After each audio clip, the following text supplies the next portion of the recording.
2015년 12월 한일 위안부 합의에 대한 조사 결과가 어제 발표됐습니다. 당시 박근혜 정부는 소녀상 문제를 포함한 일본의 요구를 사실상 100% 수용한 것으로 드러났습니다.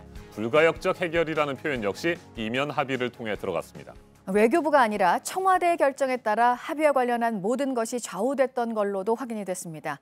이제 정부가 이 합의를 계속 유지할지 철회할지 관심인데요. 일본은 한국 정부가 이를 바꾸려 한다면 한일 관계 관리가 불가능하다는 가장 높은 수준의 반응을 내놨습니다.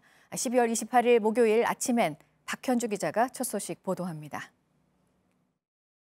위안부 합의와 관련해 지난 2015년에는 공개되지 않았던 비공개 합의가 있었다는 것이 2년 만에 처음 드러났습니다.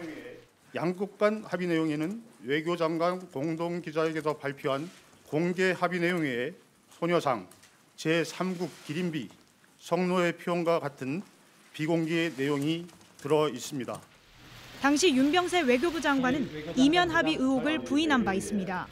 발표된 합의 외에 비공개된 합의문이 있습니까? 없습니다. 없어요? 네. 그거 확실하죠? 네. 예. 제가 아는 없습니다.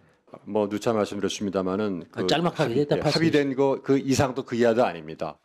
하지만 TF가 공개한 비공개 합의를 보면 일본 정부가 소녀상을 어떻게 이전할 것인지 구체적인 계획을 묻고 싶다고 질문하자 우리 정부는 일본의 우려를 인지하고 관련 단체와 협의해 적절히 해결되도록 노력하겠다고 답했습니다.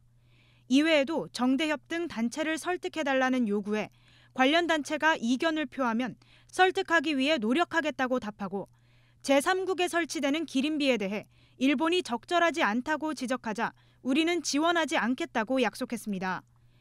일본이 성노예라는 단어를 사용하지 않기를 희망한다고 하자 우리도 이 문제의 공식 명칭은 일본군 위안부 피해자 문제뿐임을 재차 확인한다고 답했습니다.